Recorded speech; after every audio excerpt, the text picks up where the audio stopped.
put out my 3 faves, my Lamborghini Urus, my Rolls Royce. Favorite baby ever is the Maybach sedan. That's my baby, right there. All right. Not this Kim. Though, to be fair, both Kims share a love for a luxury Mercedes sedan. Today's story is not about the American Kim and her makeup dynasty.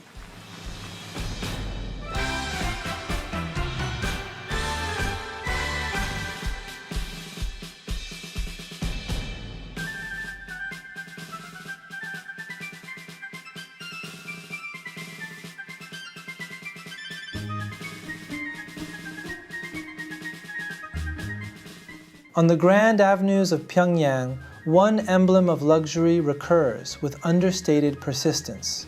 The 3-pointed star of Mercedes is mounted on the hood of an opulent Maybach. Supreme leader Kim Jong-un, by all appearances, adores his Mercedes.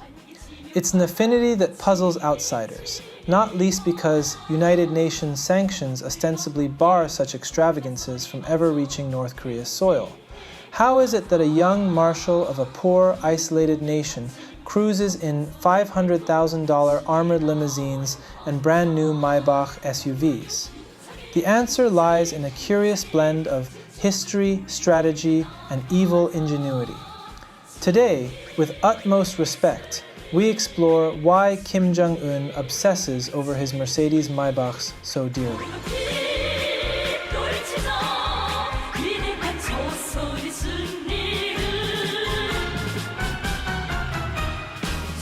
Il-sung went to Moscow, his secret agenda to seek Stalin's permission to invade the south.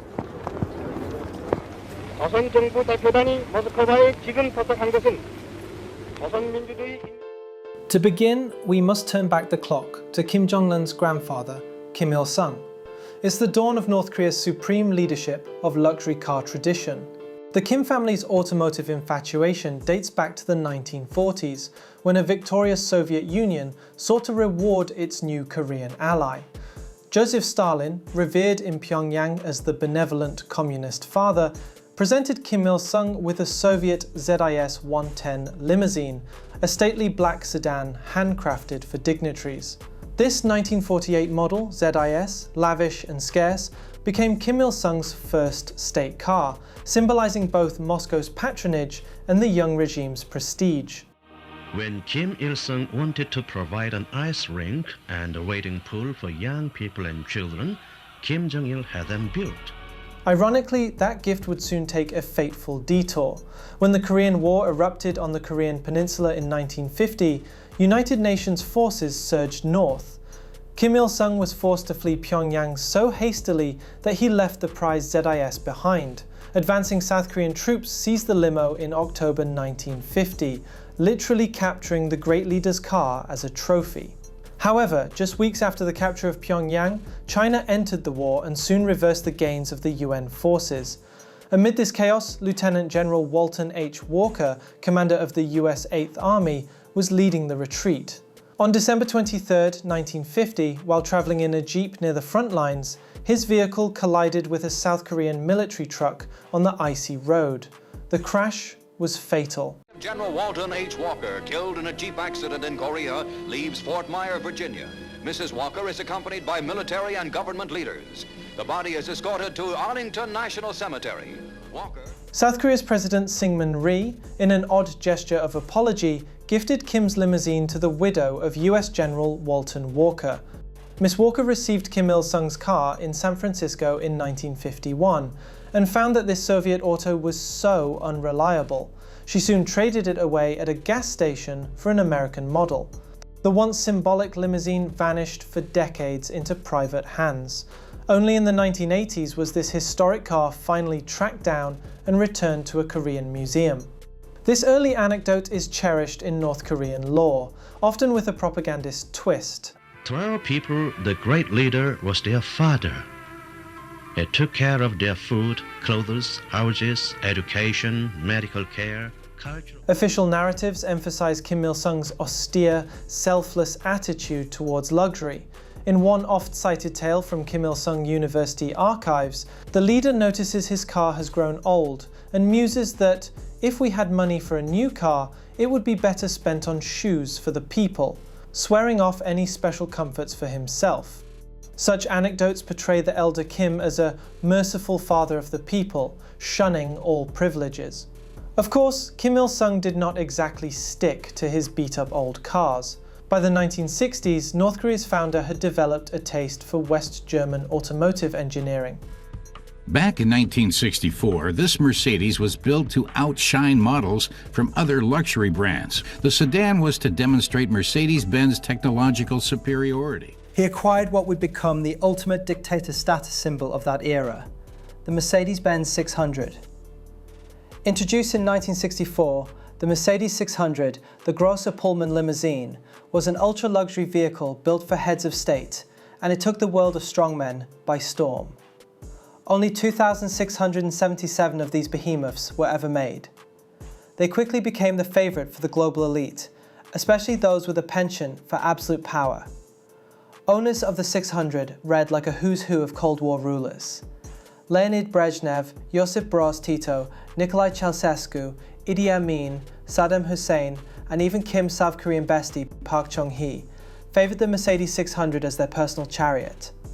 In fact, the car was so synonymous with high-level clout that its typical owner almost always had access to an air force for calling in airstrikes, since there must be some generals and dictators in the vehicle. The car's styling was classy and streamlined. Its characteristic radiator grille made it immediately recognizable as a Mercedes. Naturally, Kim Il-sung could not resist the allure. Seeing rivals and allies alike riding in the Grosser, he ensured North Korea's great son would not be outshone. Kim obtained one, no, actually several, of these magnificent machines. According to later research, he was so enamored that he dispatched agents to Europe to purchase at least 10 Mercedes 600 Pullmans in secret. This 6.3-meter-long limousine, with its whisper-quiet hydraulic systems and vault-like build, became a moving throne room for the Kim dynasty. He made tireless efforts to build more monumental structures in Pyongyang to celebrate Kim Il-sung's great achievements. By the late 1960s, a Mercedes 600 Pullman was firmly established as the North Korean leader's state conveyance. It's a rolling symbol that Pyongyang's communist royalty could enjoy the same luxuries as any capitalist tycoon or monarch. That Mercedes model's magic was not lost on the Kims. They praised it for its safety, comfort, and even surprising versatility. Though only a minority of Mercedes 600s were factory armoured, the car's sheer mass and steel girth gave a sense of security. Its suspension and chassis were engineered to handle rough roads, important in a country with limited infrastructure. Kim Il-sung could thus traverse the provinces in his Grosser, spreading his benevolent, on-the-spot guidance to the people, all while ensconced in air-sprung comfort.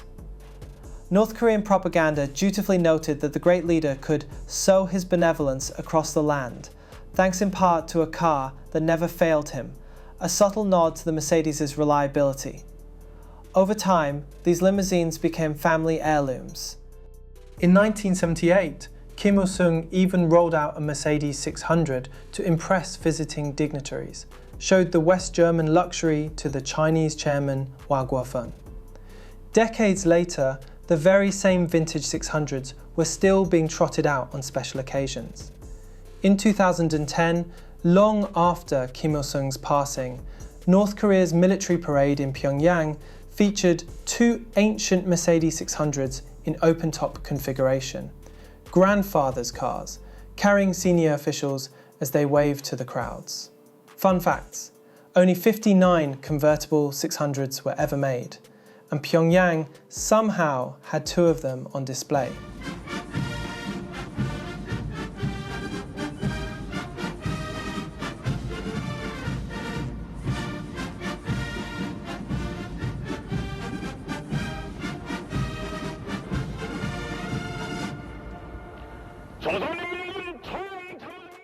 These antiques underscored how deeply the Kimdom had woven Mercedes into its mystique.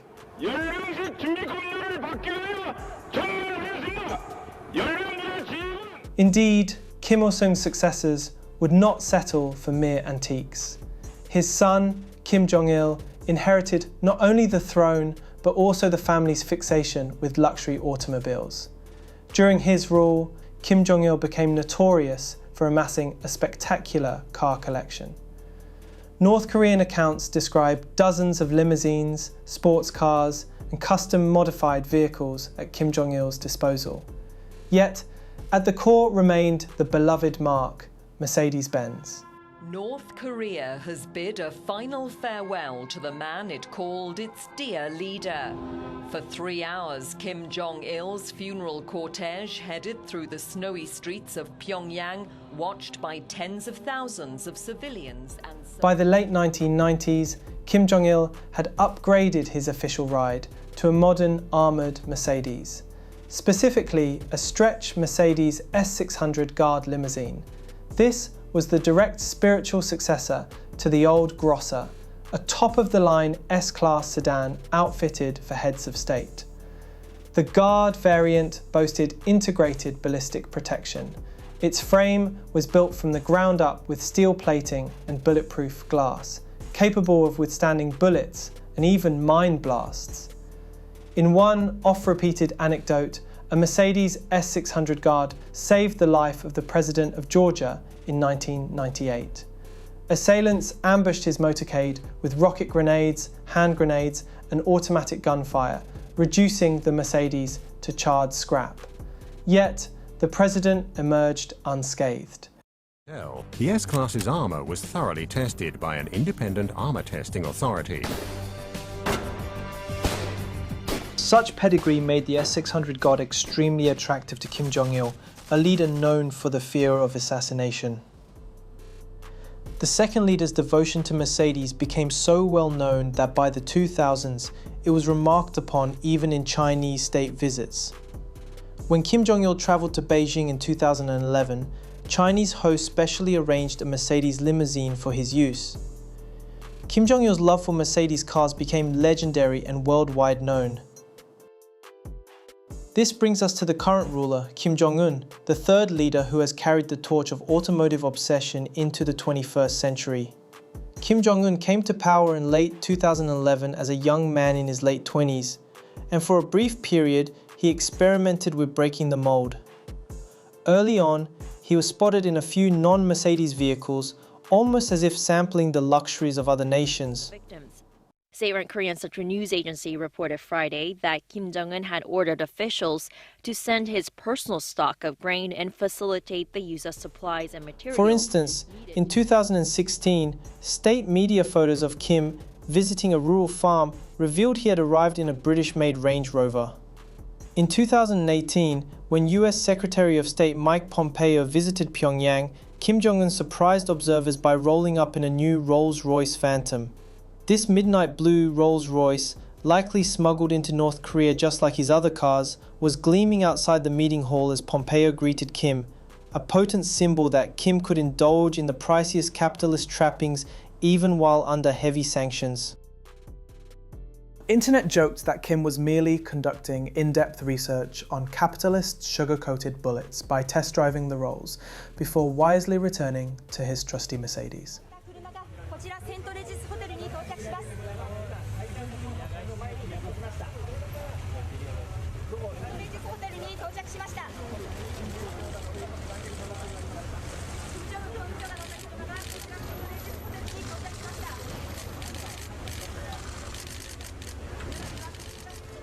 Later that same year, 2018, Kim Jong-un made a high-profile debut on the world stage with the Singapore summit with US President Donald Trump. We get to that breaking news that the entire world is watching tonight for the first time ever. A sitting US president meeting face-to-face and shaking the hand of a North Korean All leader. eyes were on the North Korean leader as he arrived in Singapore, and Kim ensured the arrival itself made a statement. He descended from his jet to find his personal limousine waiting, a Mercedes Maybach S600 Pullman Guard, somehow shipped in secret for the special occasion. This enormous armoured sedan, painted glossy black and devoid of insignia, became instantly famous when video showed Kim's phalanx of elite bodyguards jogging alongside it. 12 identically dressed security officers ran in formation around the moving limousine, their faces stone serious as the car ferried Kim through Singapore's streets. The surreal image captivated global media and cemented Kim's Mercedes limousine as part of his public persona. From that point on, Kim Jong-un was seldom seen without a Mercedes or Maybach at his side. He seemingly committed to the Mercedes Maybach brand as his vehicle of choice for all state occasions. Over the next few years, he acquired a small fleet of these top-end cars, each appearing at different events. In late 2023, when Kim attended domestic events like the 5th National Conference of War Mothers, he was with an updated model of Mercedes Maybach S650. In early 2024, Kim surprised observers by riding in a Maybach GLS600, indicating even his all-terrain transport now bears the Maybach badge. His life is surrounded by ultra-luxury sedans and ultra-versatile SUVs. Whether attending a military parade or visiting a rural county, Kim has made a habit of arriving in style. His motorcade, always led by black Mercedes vehicles, sends a visual message to the North Korean public and the world. Here is a leader who is young, modern, and confident, and who lives as grandly as any king or president. The continuity is striking. The torch has been passed, and it has 3 points on its star. It's evident that Mercedes-Benz in general is the Kim family's automotive brand of choice. But in recent years, Kim Jong-un's garage specifically glitters with the Mercedes Maybach name, a more rarefied sub-mark of Mercedes. So, why Maybach? What makes this particular line of cars so appealing to the North Korean leader? The answer lies in a blend of branding, practicality, and personal taste, all imbued with a touch of irony. First, the branding affinity. The Kim dynasty has what one might call a Mercedes complex, a deep, almost sentimental attachment to the Mercedes-Benz name. For decades, the Mercedes-Benz emblem symbolizes power and legitimacy in the eyes of the Pyongyang elites. Maybach, however, was historically a separate brand. Though founded in 1909, for a long time, the Maybach line was pretty much discontinued. When they were briefly revived in the 2000s, Maybach stood apart from Mercedes. This meant that during Kim Jong-il's era, the family never used Maybach, not because they weren't good cars, but because they weren't Mercedes. Only when Daimler-Benz relaunched Maybach in 2015 as a sub-brand of Mercedes, and when the official name became Mercedes Maybach, did it truly catch Kim Jong-un's attention. In short, once Maybach came under the Mercedes corporate umbrella, it earned a place in the Kim family fleet. The leadership could now indulge in a new ultra-luxury model without betraying their beloved brand loyalty. Second, the prestige to cost strategy. It may sound absurd to call any Maybach cheap, but in the rarefied world of $500,000 plus state limousines, Maybachs are a relative bargain. Kim Jong-un is nothing if not a pragmatic shopper when it comes to luxury. After Maybach's 2015 revival, the flagship model was essentially a supremely upgraded Mercedes S-Class, not a completely hand-built coach like a Rolls-Royce. Does the spirit of ecstasy ever get stolen off the front of a Rolls-Royce? Well, I'll let you decide. This meant it was significantly less expensive than its British rivals. In fact, a 2017 Maybach S600 listed around $450,000, whereas a 2018 Rolls-Royce Phantom cost more than $1 million, easily double the price. For a leader who likes to style himself as frugal and populist, the notion of choosing the more economical Maybach over a Rolls-Royce carries a certain ironic appeal.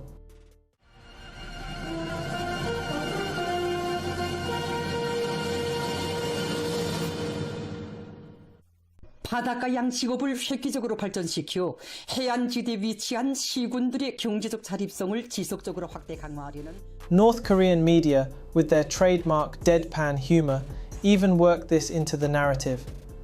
They reminded viewers of Kim Il-sung's old aphorism about buying shoes for the people instead of new cars. Then, they noted that Kim Jong-un eschewed a lavish Rolls-Royce in favour of a cheaper Maybach, supposedly out of modesty and concern for the public. The narrator, choking up with emotion, praised the marshal's humble lifestyle, barely suppressing a grin. A man who already has multiple private jets and palaces isn't saving pennies.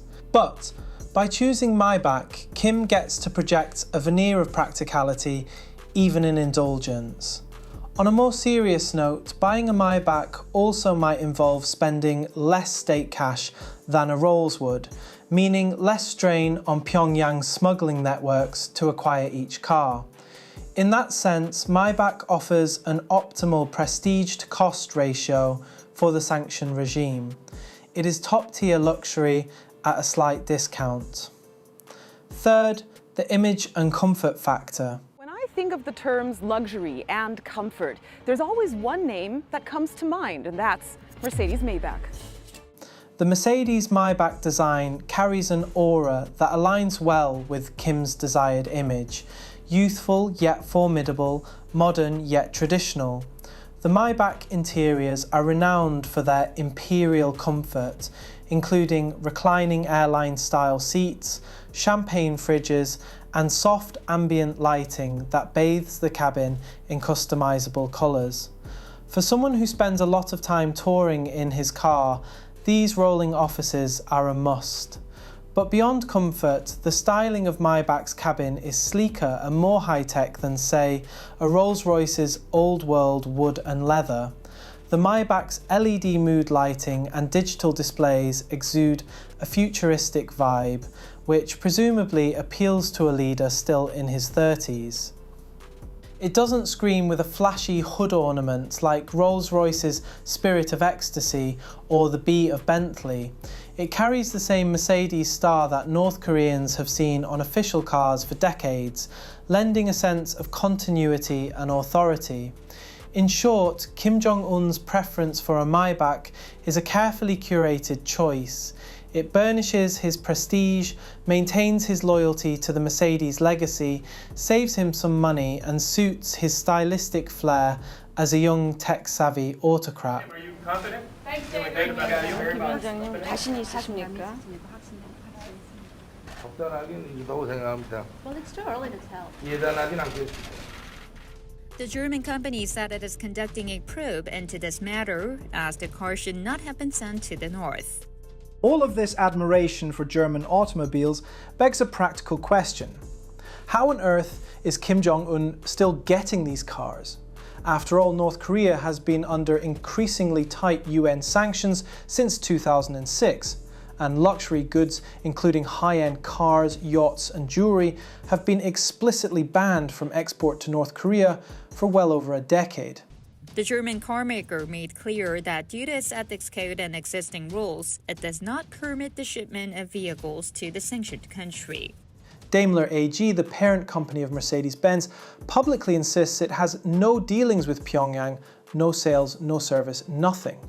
Yet time and again, brand new Mercedes Maybachs, models that were released only months prior, mysteriously surface in Kim's motorcade. The appearance of that Maybach SUV in Kim's 2024 flood inspection tour caused a stir internationally and prompted Daimler's headquarters to nervously reiterate that they had no idea how the vehicle was acquired. The answer is that North Korea has elevated sanctions evasion to a fine art, especially when it comes to securing VIP goods. The flow of Maybachs into Pyongyang is a case study in clandestine logistics, involving front companies, roundabout shipping routes, and a dash of spycraft. Kim Jong-un's prized cars do not arrive via a single dramatic smuggling run, but rather through a meticulously segmented journey in which each individual step appears legal, or at least deniable, until the very last handoff. Let us dissect the operation now. Everything begins with procurement. Direct purchase by a North Korean agent is out of the question. Any showroom manager would balk if a known DPRK official walked in seeking a Maybach. North Korean embassies in foreign countries are too few and too monitored to use as buyers. Instead, Pyongyang relies on third-party buyers and shell companies. When Kim covets a new model, say the latest Maybach S-Class or GLS SUV, a mystery customer with no obvious link to North Korea will place an order with a dealership abroad. This could be a friendly middleman, often a private individual or a trading company operating out of somewhere like China, Russia, Southeast Asia, or even Europe. Car dealers eager to sell a $200,000 plus vehicle generally don't ask too many questions if the money is good and the buyer has proper ID. According to investigators, these brokers sometimes even purchase slightly used high-end cars, essentially mint-condition second-hand Maybachs, to further avoid the paper trail that a brand new sale from the factory might leave. Mercedes corporate officials conceded that once a car is sold to an intermediary, tracking each vehicle's subsequent owners is nearly impossible. No sanctions law is broken at purchase. Money changes hands and the car becomes the property of a seemingly legitimate owner who is free to export it wherever he pleases, except officially to North Korea. Thus we come to the shipping stage, the trickiest part of the voyage. The newly bought car is packed into a standard 40-foot shipping container as if it were mere used machinery or furniture. False export paperwork is prepared. The destination of the container will not be North Korea, but rather some innocuous port that handles lots of transit cargo. For example, one well-documented case involved two Mercedes S-Class sedans shipped in 2018. They began their journey in Rotterdam's port, Netherlands, loaded onto a vessel bound for Dalian, China. From Dalian, the containers were transferred to another ship heading to Osaka, Japan, then moved again to a ship for Busan, South Korea. Each leg was conducted openly and legally with proper customs declarations, bills of lading, and no mention of any North Korean end user. By late August 2018, these two mystery containers filled with luxury cars had safely reached Busan. Then they were loaded onto a smaller cargo ship called the DN5505. The DN5505 was a relatively small freighter, the kind that wouldn't normally attract international attention. It was scheduled to sail from Busan and deliver the containers to Nakhodka, a port in Russia's Far East. However, shortly after leaving South Korean waters, the ship turned off its AIS transponder, the automatic identification system that transmits a vessel's course and identity to avoid collisions and allow tracking.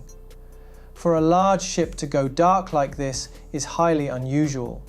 The vessel essentially vanished from commercial tracking systems, a ghost ship on the high seas.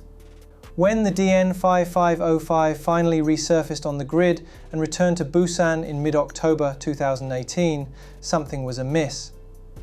The ship's crew reported that they had duly delivered the containers to Nakhodka and instead picked up a cargo of coal for the return journey. Indeed, South Korean inspectors found some 2,500 tons of coal in the hold, but the two containers carrying the Mercedes cars were nowhere to be seen. Investigators checked the claimed timeline. DN5505's crew said they offloaded in Nakhodka around October 5th. Yet Russian port logs showed no record of the ship entering Nakhodka. The coal on board was Russian in origin, but it could have been loaded anywhere in the Far East. A group of journalists from the New York Times would later piece together what likely happened. As the DN5505 went dark, Vladivostok's airport saw the sudden arrival of 3 North Korean IL-76 cargo planes on October 7, 2018. These lumbering Soviet-made aircraft are operated by Air Koryo and by the North Korean military. The timing was so conspicuous. Investigators strongly suspect that DN5505 offloaded the luxury car containers at a covert rendezvous point, likely transferring them onto the North Korean planes for the final leg home. In exchange, the ship took on a load of Russian coal to mask its activities, then sailed back to Busan pretending nothing more dramatic had occurred. In essence, the Maybachs likely reached North Korea by air from Vladivostok, neatly evading any scrutiny at sea borders. And its ownership is transferred to Do-Young Shipping, a shell company in the Marshall Islands. It's Do-young Shipping that's owned by the Russian national. But you'd never know it because it sails under the flag of the West African nation Togo, and its safety manager is based in Hong Kong. Further investigation uncovered that the DN5505 was itself part of a web of deception. Investigators, through interviews and leaked records, tied the ship to a Russian businessman in Vladivostok named Daniel K. When confronted by journalists, this businessman admitted the ship was under his control, but refused to divulge any details, curtly stating, "Why would I publicly disclose where I buy cars or whom I sell them to? That's a business secret." Meanwhile, North Korean officials in Vladivostok, asked to comment on the mysterious Mercedes imports, simply declined to comment. It was likely just the tip of the iceberg. In other instances, analysts have found that North Korea's brokers employ even more elaborate tricks, such as spoofing ship identities to hide routes. They also use shadow fleet tactics borrowed from oil sanctions evasion, complex chains of freighter-to-freighter transfers at sea, falsified shipping documents, and frequent flag and ownership changes to confuse trackers. North Korea seems to have been caught red-handed trying to smuggle parts of a weapons system from Cuba through the Panama Canal. Panama's military seized that cargo yesterday, and David Martin tells us what was on the ship. One striking statistic: between 2015 and 2017, an estimated $190 million worth of luxury goods flowed into North Korea via brokers spanning 90 different countries. This is not a rogue one-off scheme, but a persistent, adaptive network funneling prohibited wares into the upper echelons of Pyongyang society. Despite the sensational headlines these investigations generate, stopping such smuggling has proven devilishly hard. The fundamental challenge lies in the fact that most of the journey is technically legal until the very last moment. 95% of the process is above board. Purchasing a car through intermediaries, booking cargo on ships, clearing customs in intermediate countries, all of that follows normal global trade procedures. It's only when a container suddenly gets diverted off its declared path that a violation occurs, and by then the deed is done, out of sight.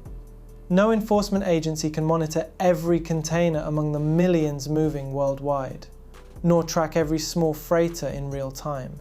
North Korea's operatives exploit these gaps skillfully.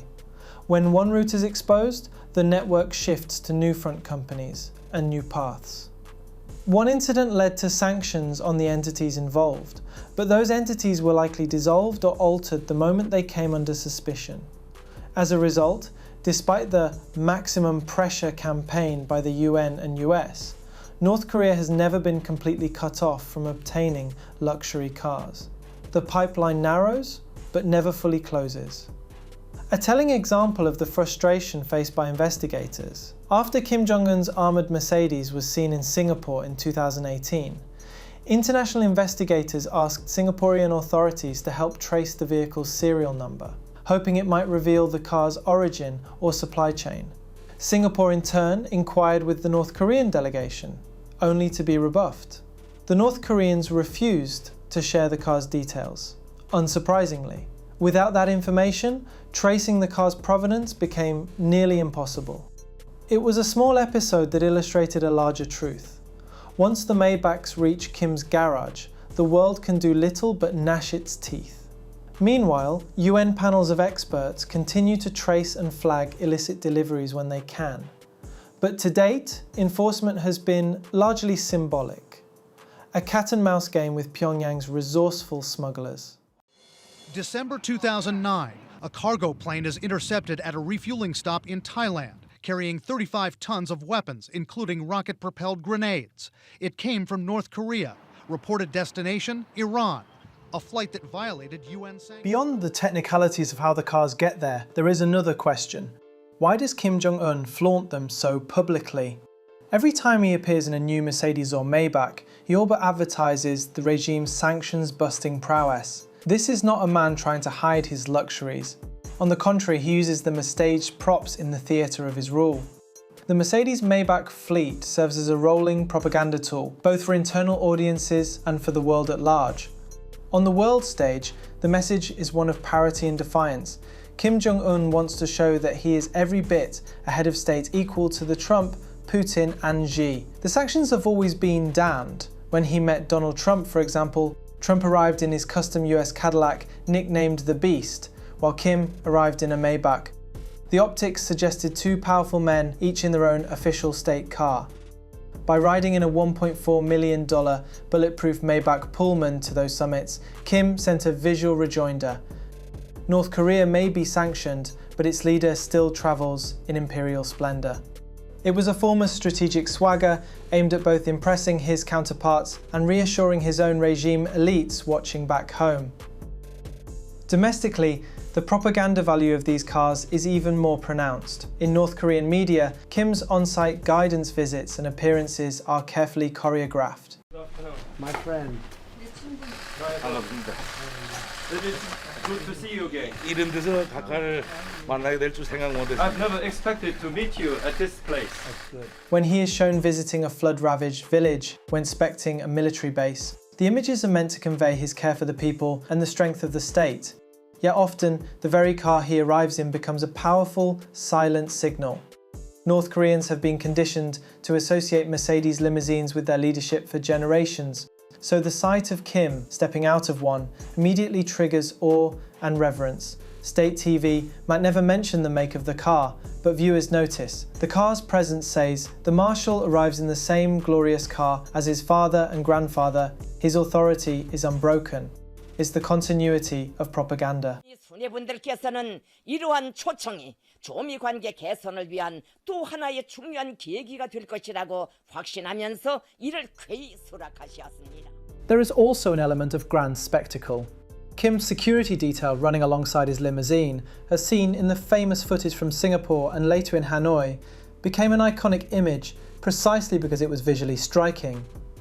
North Korea's propagandists capitalized on that. Back home, news of the summit was broadcast with pride, including shots of loyal bodyguards sprinting next to Kim's moving car, a scene that ordinary North Koreans found both amusing and impressive. The underlying message? Our leader is so important he literally has human shields protecting his car. The car in turn must be something truly special to be worthy of such protection. The imagery tied the current regime back to the golden age of Kim Il-sung's rule.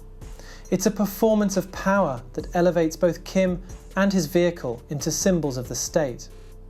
In 2019, when Kim Jong-un travelled to a summit in Vladivostok to meet President Vladimir Putin, Russian protocol actually had him ride in Putin's own Urus limousine. Russian media delighted in showing the two leaders swapping seats and test driving the Russian-made luxury car together. Later, Putin even gifted Kim an Urus sedan as a token of friendship, a Russian equivalent of a Maybach, complete with bulletproofing and even offensive weapons built in. North Korean state media dutifully reported Kim's great interest in this 7-ton Russian machine and conveyed his official gratitude for the gift. Yet, interestingly, that Urus has never been prominently seen in Pyongyang again. Kim remains partial to his Mercs. Finally, these luxury cars play a role in domestic prestige and reward systems. In North Korea, where the average citizen cannot dream of owning a private car at all, an official seen riding in a Mercedes conveys elite status. It is said that Kim Jong-un has doled out Mercedes S-Class sedans as gifts to his top lieutenants, a supreme favour from the leader's quote benevolent grace.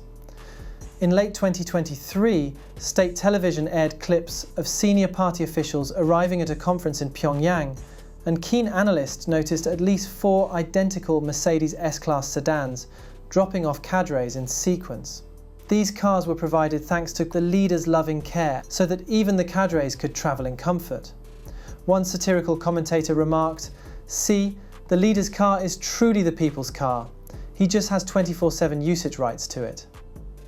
In a society of extreme inequality, the distribution of Mercedes cars to the loyal few is both a carrot and a signal. Loyalty will be repaid with luxury. And of course, those gifted Mercedes cars still ultimately glorify Kim, as they remind everyone of who provided them.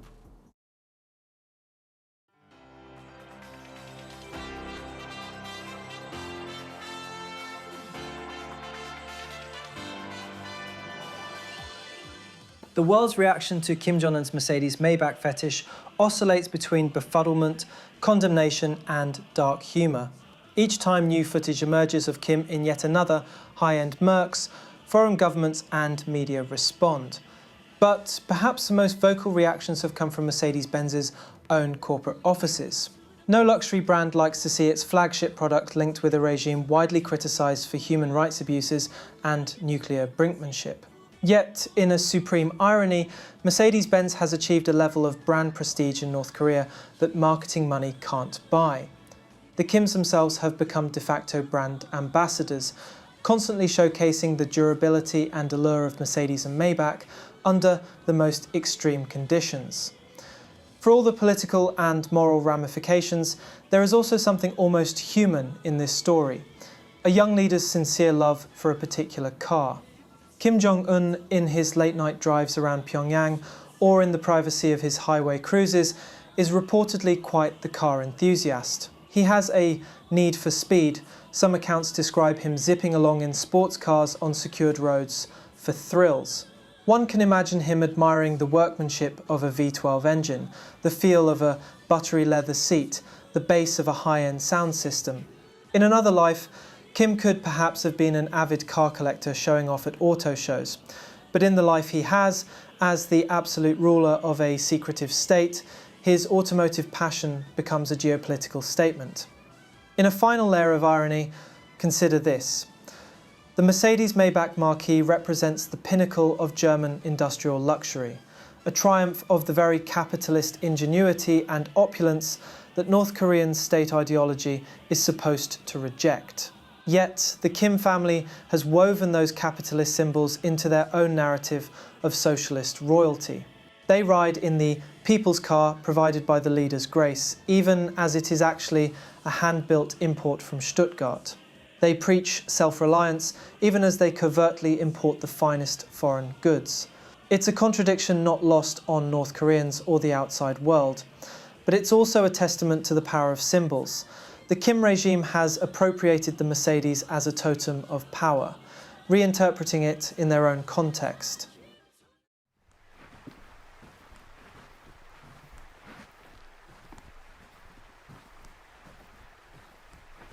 Thank you for watching this respectfully satirical excursion into North Korea's Mercedes curiosities. Again, if you enjoyed this exclusive peek into the secretive world of the Kimdom, please consider subscribing to our channel. We remain your humble narrators, ever eager to bring you more ironic insights from around the globe. Until next time, drive safe. 반드시 국제사회가 환영하는 결과를 만들기 위해 노력할 것입니다.